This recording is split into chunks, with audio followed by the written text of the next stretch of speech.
Nós vamos seguir com os nossos seminários nesse momento. Eu quero convidar aqui mais uma vez a Camila. Quantos estiveram aqui ontem à noite? Benção, né? Privilégio de poder ouvir essa moça. É realmente alguém que domina o assunto. E além de dominar, você vê que tem um respaldo bíblico. Então, que Deus te abençoe nesse momento. E muito obrigado, tá? Que Deus te abençoe. Bom sábado, querida igreja. Quem estava aqui ontem sabia que a minha voz não estava muito boa, né?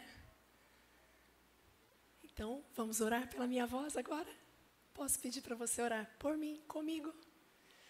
Querido Deus, o Senhor sabe que eu preciso de um milagre aqui hoje.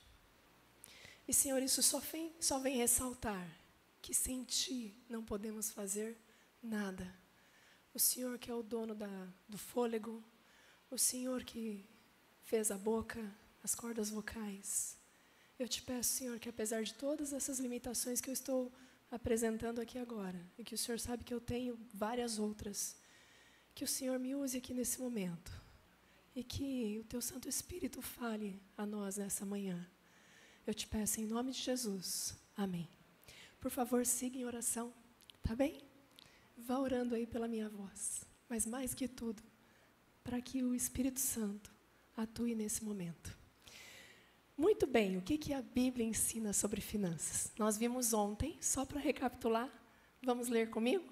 Nossa prioridade, 7 prioridades financeiras do cristão. Primeira de todas, qual é? Buscar. Buscar o quê? Dinheiro? Buscar o conhecimento financeiro? Buscar o quê?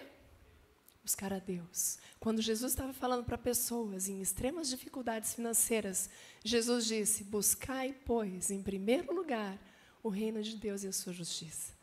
E um pouquinho antes, no verso 26 desse capítulo 6, lá de Mateus, Jesus disse assim: olhe para as aves. Vocês estão preocupados aí? Quem de vocês pode acrescentar um palmo ao curso da sua vida? Olha para as aves. Elas não semeiam, elas não colhem, contudo o Pai do céu as alimenta. Nós precisamos aprender a confiar em Deus, buscar a Deus em primeiro lugar. Segunda prioridade, trabalhar. Eu não vou me deter a explicar cada uma delas, porque já fizemos isso ontem. Quem não pôde assistir ontem, recupera o vídeo aí e vai ver a palestra inteira. Terceira prioridade, receber. Quarta, é preciso que vocês falem comigo, gente. Eu estou quase sem voz, preciso que vocês falem comigo, por favor. Quarta, honrar. Quinta, mas se eu tenho dívida em atraso, se eu estou inadimplente, eu tenho que fazer o que primeiro? Regularizar. Sexta e sétima. Muito bem. Agora vamos fazer uma brincadeira? Pensa que cada real que você ganha é uma semente, tá bom? Eu vou abrir aqui minha água, vou deixar ela no jeito e vamos combinar o seguinte, ó. Hoje eu tive uma aula sobre cordas vocais, viu, pastor Sidney? Vanessa e Ronaldo no carro me explicando como manter as cordas vocais. E eles disseram assim, o importante é hidratar. Vai hidratando. Então, vamos combinar o seguinte. Toda vez que tiver um texto para ler, enquanto vocês leem, eu vou tomar um gole d'água. Combinado? Muito bem. Pense em cada real como uma semente. Semente com cifrão, tá bom? R$1, uma semente. Tem gente que ganha por mês 1.518 sementes. E acreditem, eu gastei um tempinho hoje de manhã para pôr 1.512 moedinhas de R$1 aí nessa tela. Tem gente que ganha um pouquinho mais. Um salário mínimo, 2 salários mínimos, 3, 4, 5, 6, 7, 8, 20, 100, não importa. Pense em cada real como uma semente. Vamos combinar isso agora? O que a gente pode fazer com essa semente? E para isso a gente vai mergulhar de novo na Bíblia. Está com a sua Bíblia aí? Vamos mergulhar na Bíblia. E você, para a gente ganhar um pouquinho de tempo, eu pus os textos na tela, mas olha para a sua Bíblia agora. Quero que você olhe para ela. Erga a sua Bíblia. Eu vi um amigo lá da minha igreja fazer isso, eu vou tentar repetir o que ele fez, tá bom? Repete comigo, essa é a minha Bíblia. Eu sou o que ela diz que eu sou. Eu posso o que ela diz que eu posso. E hoje eu vou aprender como cuidar do meu dinheiro através desse livro. Não apenas aprender, vou colocar em prática. Pela graça de Deus. Vamos mergulhar na Bíblia? Vamos lá. O que eu posso fazer com cada semente? Tá bom? Eu posso consumir, posso moer essa semente, transformar em farinha, preparar o pão e comer o pão, não é verdade? Posso consumir. Nós já vimos isso lá em Eclesiastes 3, mas você vai ler comigo agora para eu poder beber um gole d'água. Lê lá bem forte.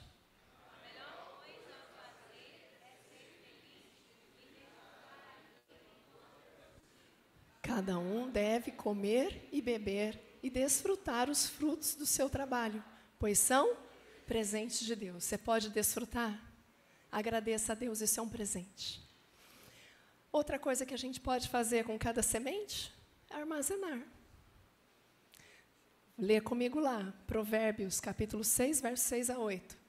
Observe a formiga preguiçoso, reflita nos caminhos dela, seja sábio. Ela não tem chefe, nem supervisor, nem governante, e ainda assim armazena suas provisões no verão e na época da colheita, junto ao seu alimento. Nós podemos armazenar. Nós também podemos investir. E aqui vale uma explicação. Deixa eu falar uma coisa. Minha avó, ela tinha um paiol. Lá no interior de São Paulo a gente fala paiol. Aqui é paiol também? Quando você tem um cantinho no sítio ali para guardar semente de milho, por exemplo, é paiol que fala aqui também. Eu gostava, quando era criança, de ir lá no paiol e brincar ali, naquele montão de semente. Só que às vezes eu achava bicho no meio das sementes. Era um lugar seco. E pensa só, a semente no paiol, ela está germinando, brotando, transformando em outras sementes? Não. Então, pense o seguinte, você pode guardar, você pode armazenar, a Bíblia diz que você pode. Mas se você deixar guardado, parado debaixo do colchão, parado na conta corrente, essa semente com um cifrão não vai multiplicar. Entendeu? Semente no armazém não multiplica. Ela só está ali guardadinha. Para multiplicar, a gente precisa investir. E esse texto que eu vou usar, se tivermos possibilidade, à tarde eu vou explicar ele. Mas, por enquanto, só leia comigo. Eclesiastes 11, 1. É para vocês lerem, pessoal.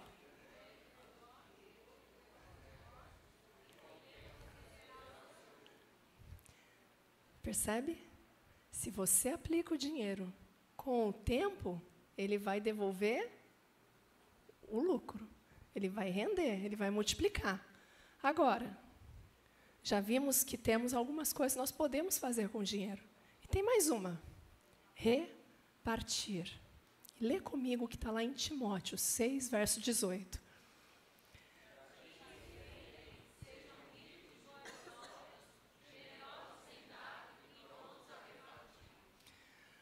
Aqui Paulo está escrevendo para o seu amigo Timóteo.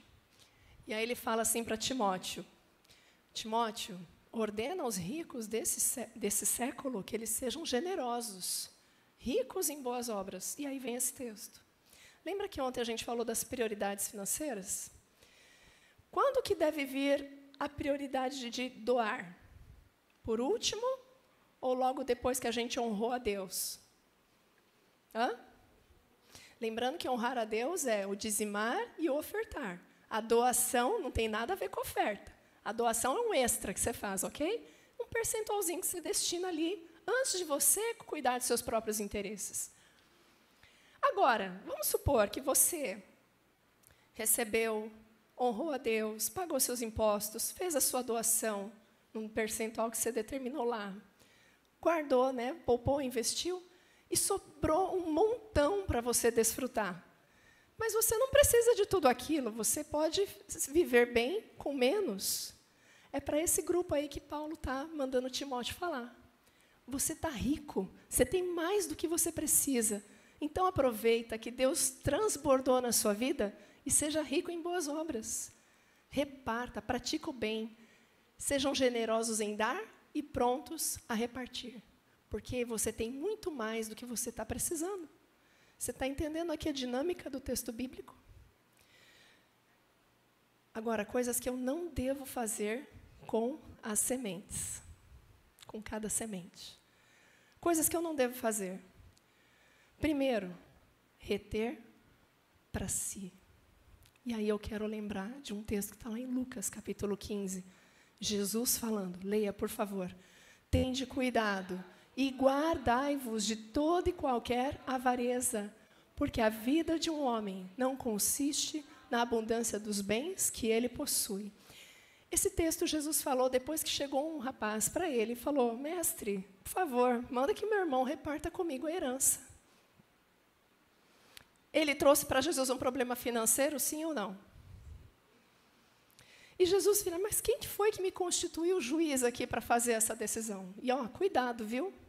A vida de um homem não consiste na quantidade de bens que ele possui. E aí Jesus contou uma parábola. Você lembra da parábola? Certo homem teve uma colheita extraordinária, a ponto de ele não ter mais onde guardar tudo o que ele colheu. Ele se encaixava, será, nesse texto aqui que nós lemos antes? Será que ele se encaixava nesse texto? Ele tinha condições, mas ele não tinha coração para se encaixar nesse texto. E o que ele fez? Ele falou assim, já sei o que eu vou fazer. Eu vou destruir meus celeiros, vou construir outros maiores, e aí eu vou depositar todo o meu tesouro nesses celeiros e vou dizer para mim mesmo, alma, você tem depósito para muitos anos. Coma, beba, alegre-te, folga. E aí, Jesus conclui essa parábola dizendo o seguinte, eu quero que você leia comigo. Mas Deus lhe disse, louco, esta noite te pedirão a tua alma, e o que tens preparado para quem será? Assim é o que entesoura para si mesmo, e não é rico para com Deus. Vocês percebem que esse personagem da parábola, ele teve muito mais do que ele precisava. Só que na hora que ele poderia transbordar em bênçãos para outras pessoas, o que ele resolveu fazer? Percebem? Muitas vezes as pessoas falam contra a riqueza. Veja, a riqueza é uma bênção. Bota isso na sua cabeça. A riqueza é uma bênção, um presente de Deus. Agora, como qualquer outra bênção, você pode transformar em maldição se você pegar aquela bênção e colocar no lugar de Deus na sua vida, transformar aquilo em ídolo. Aquilo passou a ser um Deus para você. Esse homem da parábola, ele achou que a paz, a vida dele, dependia do quanto ele tinha depositado nos seus armazéns. E ele esqueceu que a vida dele, como Jesus disse, a vida de um homem não depende da quantidade dos bens que ele possui.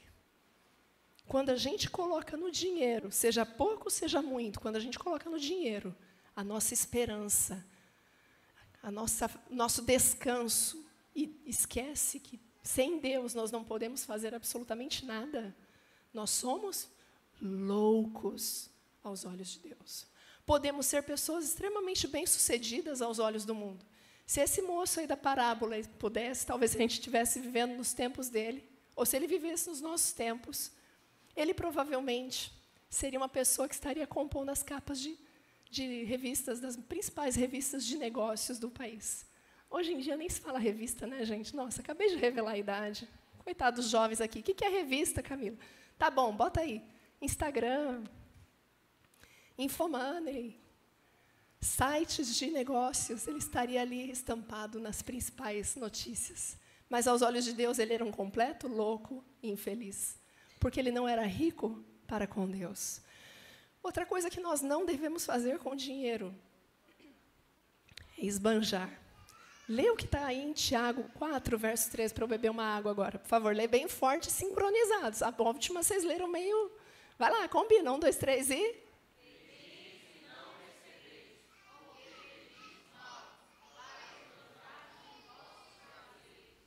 Tem oração que Deus não atende, sabia? Porque a gente pede mal. Eu quero ter aquele bem, mas Deus não atende. Por quê? Porque Ele sabe que lá no meu coração, eu quero só para esbanjar. Então, por amor a mim, Ele não vai atender. Deus não se agrada com que nós esbanjemos as sementes que Ele coloca dentro da nossa confiança. E a outra coisa que a gente não pode fazer com o dinheiro, desperdiçar. Olha só, lê aí, por favor.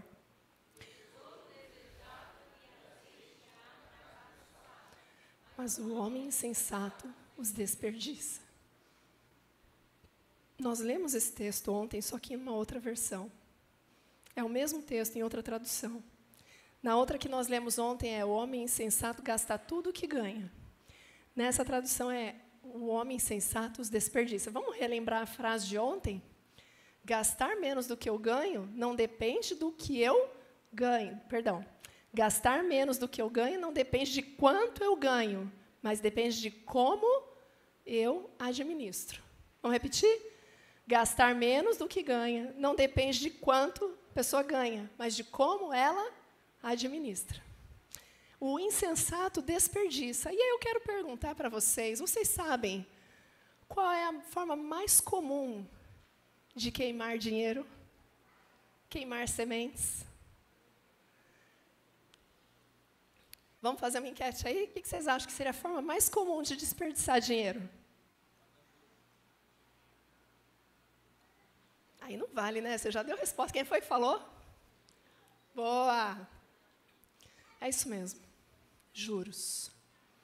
Quero apresentar a vocês a forma mais comum de desperdiçar dinheiro. Por que é a forma mais comum, Camila? Porque 8 em cada 10 brasileiros estão endividados. E aí a estatística do estado do Rio de Janeiro. 83% das famílias do Rio de Janeiro, as famílias fluminenses, estão endividadas. E para as famílias que ganham até 10 salários mínimos, 33% da renda familiar está comprometida com o pagamento de dívidas. No caso de famílias que ganham mais do que 10 salários mínimos, o número está bem próximo, 29%. Um pouquinho acima da média nacional. Deixa eu falar uma coisa, olha só, esse quadro aí traz a média da taxa de juros mais recente agora do Banco Central. O Banco Central, toda semana, ele coloca quanto que cada banco está cobrando de juros. Vocês sabiam disso? Você está em dúvida sobre qual banco ter relacionamento? Vai lá no Banco Central, faz assim, taxas de juros, Banco Central, você vai ver. Quanto que cada banco cobra por cada linha de crédito? E aí eu fiz uma média dos 5 maiores bancos que operam no Brasil, dos bancos tradicionais, então é Banco do Brasil, Caixa Econômica Federal, Santander, Itaú e Bradesco. Tá? E dos 3 maiores bancos digitais, Nubank, Inter e C6 Bank. Tá bom? Vocês vão ver aí que as taxas são mais ou menos parecidas. Os bancos tradicionais, para crédito não consignado, cobram em média 4% ao mês, os bancos digitais em torno de 4,9%, quase 5% ao mês. Crédito pessoal consignado, ou seja, aquele que tem desconto em folha, está sendo muito falado recentemente, né? Os bancos tradicionais cobram aí na casa de 2,65%, os digitais na casa de 3,40%. Cheque especial, 8,19%, 8,13%. Cartão de crédito, 13,40% nos bancos tradicionais, 15,20% nos bancos digitais. Lembrando que esse cartão de crédito é o rotativo. Vamos fazer uma diferença aqui. Você fez uma compra no cartão de crédito, você chegou ao vencimento da fatura, você pagou, está tudo certo, você não vai pagar juros nenhum. Esse rotativo é aquele que, assim, chegou a fatura, você não tinha dinheiro, pedalou a fatura para mês que vem. Esse saldo que você deixou de pagar na sua fatura do cartão vai entrar nesse rotativo e vai custar 15,19 num banco digital, em média, e 13,40 num banco tradicional, em média. Esse é o custo da dívida. Agora, vamos lá. Suponha que você deve R$1.000, saldo devedor. Não estou falando o empréstimo que você fez, o seu saldo devedor. Tá bom? Vamos supor que você fez um empréstimo de R$10.000, pagou 9, mas ainda ficou 1.000 de saldo devedor para você pagar. Ou que você entrou no cheque especial de R$1.000, ficou com o cheque especial lá. Está usando o cheque especial ao longo do mês. Nesse caso aí, eu só trouxe um exemplo com uma taxa de juros de 4%. Lembrando que cheque especial, em média, é 8,20% de taxa. Eu só fiz um exemplo simples aí de 4%, só 4%, ok? Só, entre aspas. 4% ao mês. Se você deve R$1.000, todos os meses sai do seu orçamento. Você gasta 40 sementes, lembra? Pensa em cada real como uma sementinha. Você gasta 40 sementes pagando juros. Você não está amortizando dívida, você não está abatendo o seu saldo devedor, você só está pagando juros. Juros é um dinheiro que sai do seu bolso, mas não vai para o seu patrimônio. É um dinheiro que vai para o bolso de outra pessoa. É o jeito mais comum de desperdiçar dinheiro, queimar dinheiro, é dever para alguém ter que ficar pagando juros. Se você deve R$5.200 por mês, sai do seu salário, né, das suas sementes, 200 sementes por mês para pagar juros. Se você deve 10.400 sementes, 50.000, 2.000 sementes, R$100.000, 4.000 sementes por mês, só para pagar juros. Vamos fazer um exemplo aqui? Pega esse aí, ó, R$5.000 de saldo devedor. Esse é o saldo médio de metade da população bancarizada no nosso país. De acordo com o relatório do Banco Central de Cidadania Financeira, mais da metade da população brasileira acessa empréstimo de pequeno valor para financiar consumo. E são taxas mais altas. Mas vamos pegar só um exemplo aí de R$5.000, a taxa de 4% ao mês, saldo devedor, que gera uma despesa de juros de R$200. Lembra das 1.518 sementes que eu falei? Olha só quanto que esses R$200 por mês tomam do seu orçamento. Quando a gente vê assim, graficamente, fica um pouco mais didático, não é verdade? Está difícil viver com o salário mínimo? Quanto mais difícil é a vida de quem tem dívida. Por isso, quando a taxa de juros ela sobe, já ouviu falar na taxa Selic, a taxa básica de juros? Quando ela sobe, ela vai arranhar mais fortemente o orçamento das famílias mais pobres. Agora, vai arranhar esse orçamento das famílias mais pobres e principalmente das famílias que estão endividadas. Deixa eu falar uma coisa para você. Nos tempos do antigo Israel, não era comum tomar dinheiro emprestado. Essa cena aí é da viúva que chegou para o profeta Eliseu, pedir ajuda. O marido dela era um homem temente a Deus, justo, era da escola dos profetas, discípulo do profeta Eliseu. E ela diz, você sabe que ele era um homem bom. Ele era um homem temente a Deus, mas ele morreu e deixou para ela uma dívida. E agora o credor vinha para fazer o quê? Pegar os seus 2 filhos para fazer deles o quê? Escravos.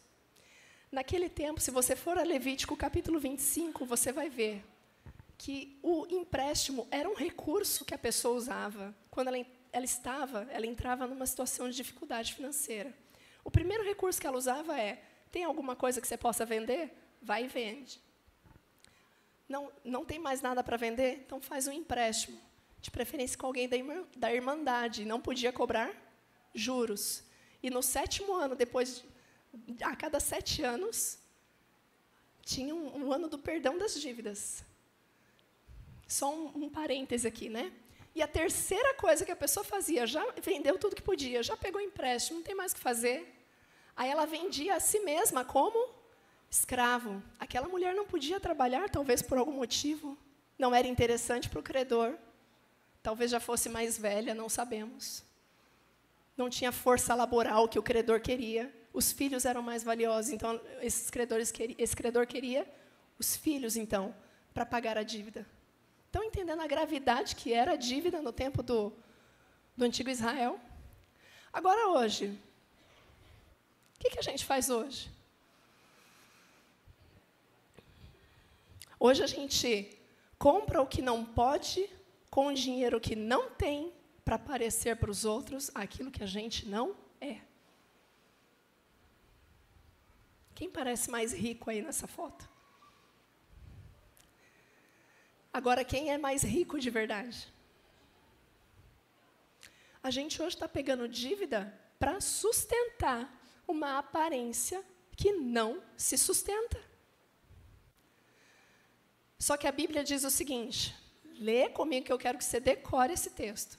Quem toma emprestado é escravo de quem empresta. Repete, por favor. Quem toma emprestado é escravo de quem empresta. Eu quero que você repita a terceira vez para você entender. Quem toma emprestado é escravo de quem empresta.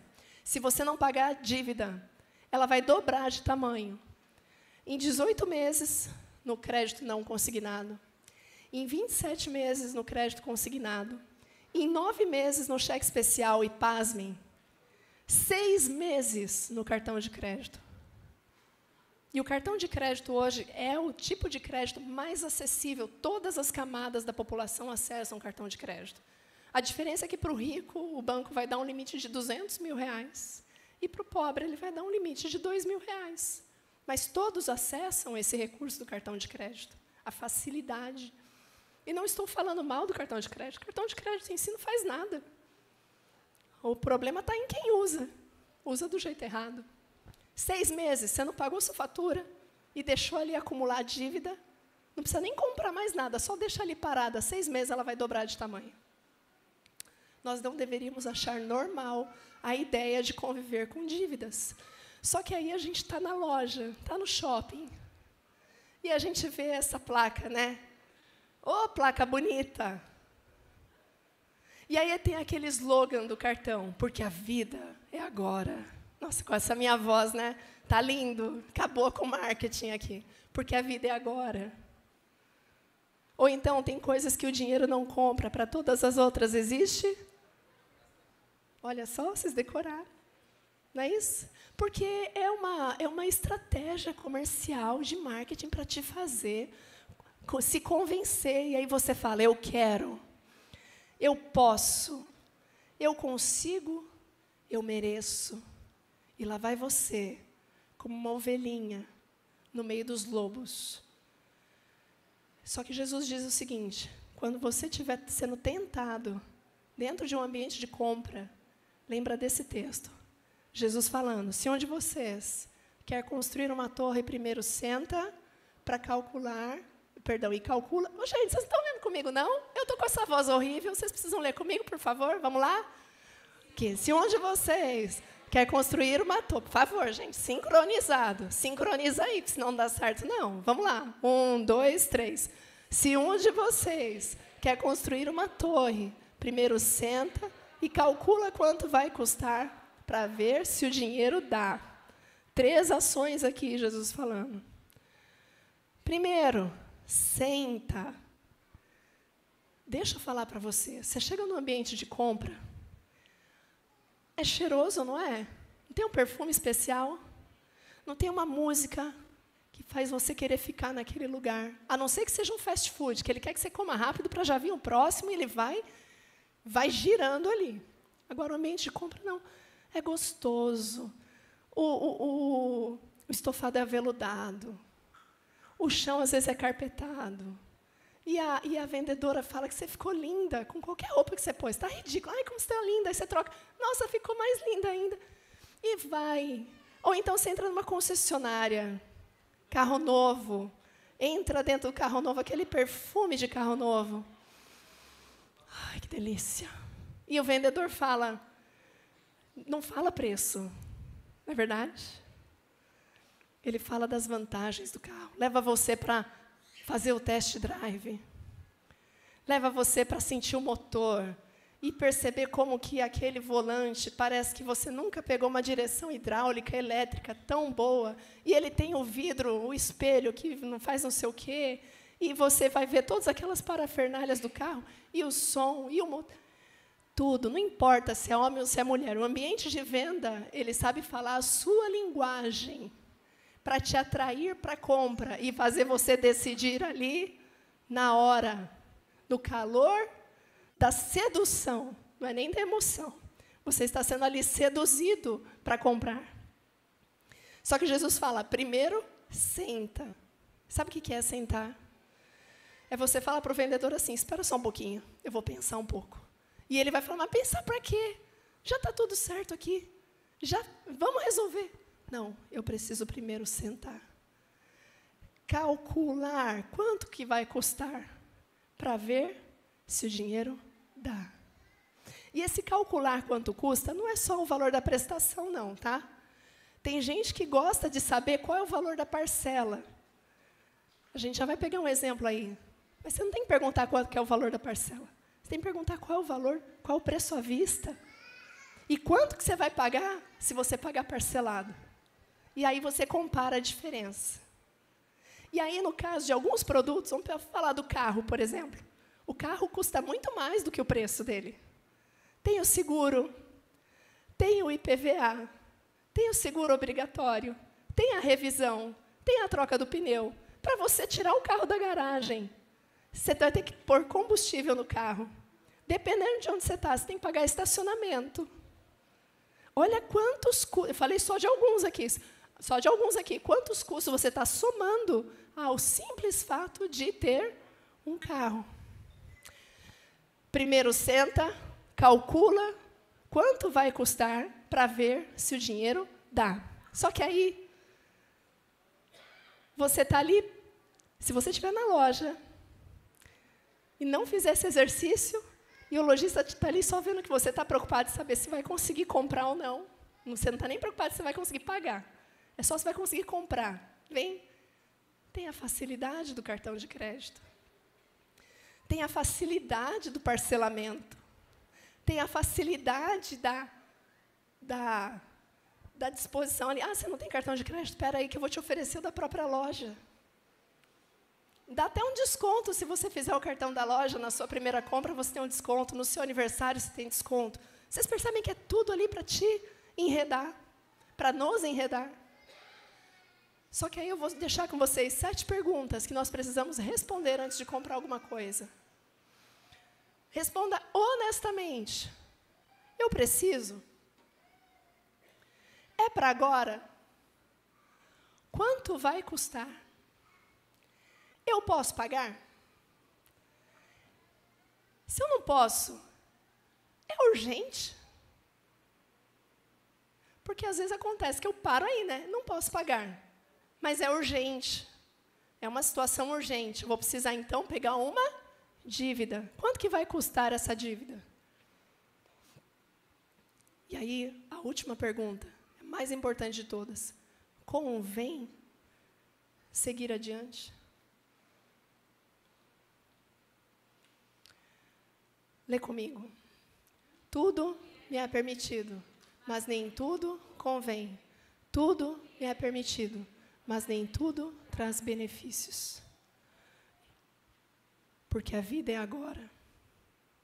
Tem coisas que o dinheiro não compra. Para todas as outras existe o Mastercard. Só que a Bíblia diz assim, nem tudo traz benefício. Nós precisamos ter sabedoria, seguir os passos de Cristo, que Cristo nos deixou. Primeiro senta, calcula quanto vai custar, para ver se o dinheiro dá. Pastor, me dá mais 5 minutinhos?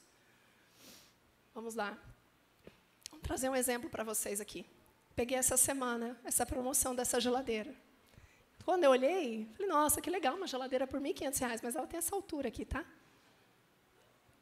Ou talvez menos. Preço à vista, R$ 1.440.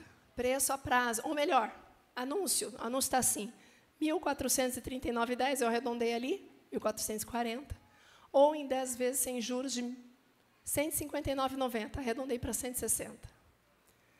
Quanto que você vai pagar se você comprar à vista? Gente, vamos lá, está na tela aí. 1.440, você pagar à vista. Quanto que você vai pagar se você pagar a prazo? R$ 1.600. Qual é o mais vantajoso? Hã? E por que toda vez a gente compra a prazo?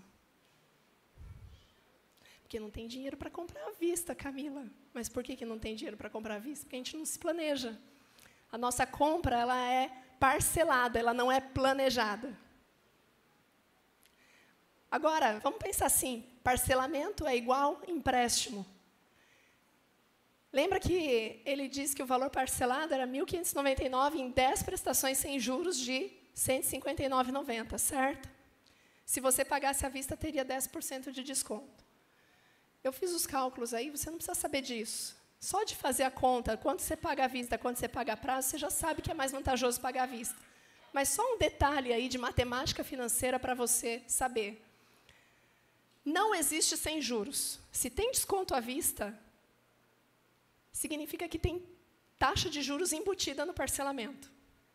E, nesse caso, essa taxa de juros é de 1,96% ao mês. Isso representa, ao ano, uma taxa de 26% e 27%. Ao ano. Você está se esforçando para conseguir ganhar 14% ao ano, o lojista vai ganhar 26% e 27% no seu parcelamento. Agora, se você pega esse dinheiro e guarda, aplicando a 1% ao mês, guardando todo mês R$ 160, em 9 meses você vai ter juntado dinheiro. Compra planejada, repete, por favor, essa frase. Compra planejada é sempre melhor que compra parcelada. A palavra sempre pode nos dar uma ideia de que em todas as situações, mas assim, vamos só ser honestos aqui, que tem algumas situações que a gente pode pensar em abrir uma brechinha, vamos ver. Pagar parcelado só vai ser vantajoso em algumas condições cumulativas, tá bom? Primeiro, é um bem durável. Você está comprando um bem durável. E quando eu falo bem durável, eu estou falando assim, casa para você morar, tá bom? Todo o resto, cada vez mais, passa 2, 3 anos, já perdeu valor. Ia bater no capô de um Fusca 40 anos atrás. Você machucava a sua mão, mas você não amassava o capô do carro, não é verdade? Vai bater no capô de um carro hoje. Mas vamos lá. É um bem durável? É um bem durável. Segunda pergunta, é compatível com a sua realidade? Porque a pessoa, não, eu vou assumir um financiamento para comprar uma casa. Só que a pessoa tem casa e tem casa, né? E a pessoa quer tomar uma dívida para comprar uma casa. E ela depois acaba se enforcando, se sufocando, porque acabou abraçando uma dívida que não é compatível com o quanto ela ganha. Antes de tudo, você sentou, calculou e avaliou? Você seguiu o roteiro que Jesus colocou lá em Lucas, capítulo 14, verso 12? Ok, estamos passando as etapas, né? Você pesquisou e comparou várias alternativas? Você negociou, pechinchou e chegou à melhor oferta? Tem gente que tem vergonha de pechinchar, gente. Eu não me conformo com isso. Deixa eu te falar, se o vendedor aceitou vender pelo preço que você pediu, é porque ele está ganhando alguma coisa em cima, fica tranquilo. Ele não vai aceitar a negociação se ele estiver levando prejuízo. Pode pechinchar. Você chegou à conclusão de que realmente não há desconto vantajoso para você pagar à vista? Qual é o raciocínio aqui? Se você tem o dinheiro aplicado, coisa que a maior parte dos brasileiros não tem, você tem o dinheiro aplicado, ele está rendendo para você, por exemplo, 1%. Na compra, não te deram nenhum desconto à vista e parcelam sem juros. Aí sim, à vista é o mesmo preço do valor parcelado. É igual. Você tem o dinheiro aplicado e no parcelamento você não está pagando juros? Tudo bem. Tudo bem. Só toma cuidado. Por quê? Porque se acontecer qualquer coisa contigo, aquela dívida, sabe-se lá de quantos meses você fez, vai ter que ser paga. E os juros de uma dívida que fica atrasada ou acumulada, aí pega pesado. Pode ser sem juros no parcelamento, mas se você ficar inadimplente, aí a multa, a correção pode te machucar. E, por fim, o preço está e continuará subindo, Porque, às vezes, acontece o seguinte, você está numa região que tem uma carência de oferta. Vamos supor, aqui, eu vi que aqui tem muitos prédios e tem pouco espaço. E, às vezes, você quer morar nessa região aqui. E, cada vez mais, vai ser mais caro morar aqui. Porque não tem espaço para crescer. Vai verticalizando e quem está mais perto do centro vai tendo mais valorização do que quem está mais distante. O preço está subindo muito rápido, a oferta está caindo muito rápido. Nesse caso, se é um bem durável, se é um bem compatível com a sua realidade, se você pesquisou e tem certeza que chegou na melhor oferta, se você fez um esforço para dar uma boa entrada, nesse caso, por favor, repete comigo, exceto por esse caso, você pode pensar em um financiamento com uma taxa de juros adequada, porque a gente sabe que no nosso país é muito difícil você juntar o dinheiro. Eu tenho um imóvel aqui, hoje custa 350 mil reais. Eu vou juntar esse dinheiro. Quanto tempo você vai levar para juntar esse dinheiro? 20 anos. Daqui 20 anos você vai achar um imóvel compatível aqui por 350 mil? Então, nesse caso, o preço está subindo, vai continuar subindo. Você fez toda a lista anterior, está seguro de que é a sua melhor oferta. Faça o financiamento para a sua residência, para você ter patrimônio, crescimento patrimonial, segurança a longo prazo, ter onde morar. Mas sempre lembrando que quem toma emprestado é escravo de quem empresta. Então, essa dívida é uma dívida para você pagar o quanto antes. Eu quero fazer viagem para a Disney, eu quero levar meus filhos para não sei aonde. Não, sua meta vai ser pagar sua dívida. Ela foi uma dívida que você precisou fazer. E aí você tem a meta, então, de pagar. Parêntese, precisei fazer uma dívida porque fiquei doente, perdi o emprego. Gente, está tudo certo. Foi uma calamidade que aconteceu ali. Não tinha uma reserva para emergência, lembra de ontem, a garrafinha na geladeira? Precisou fazer uma dívida. Paga o quanto antes. Pensa, cada real é uma semente. E quando Satanás, lá no deserto da tentação, virou para Jesus e falou assim, pega essas pedras, então, agora, e transforma em pães. Jesus respondeu, não só de pão viverá o homem, mas de toda palavra que sai da boca de Deus. Se eu pensar que cada real é uma semente, eu poderia colocar aqui, talvez nessa frase, não só de sementes viverá o homem, mas de toda palavra que sai da boca de Deus. Eu não sei qual é a situação da sua dificuldade financeira, mas eu quero dizer que Jesus tem poder. A palavra de Deus tem poder. E eu vou deixar uma enquete. Na verdade, eu quero fazer uma enquete para vocês. Eu tenho 2 palestras para fazer à tarde. Não dá para fazer as 2, tem que escolher. Vocês querem que eu fale de dívida? Como sair das dívidas? Ou vocês querem que eu fale sobre investimentos? As 12 regras de ouro do investidor prudente, todas elas baseadas na Bíblia. As 2 não dá. Quem quer dívida? Quem quer sobre investimentos? Então, a gente vai falar sobre investimentos, tá bem? E quem não pegar da dívida, segue lá no Instagram, que eu ponho conteúdo lá sobre como sair das dívidas, tá bom? Muito obrigada pela atenção de vocês mais uma vez.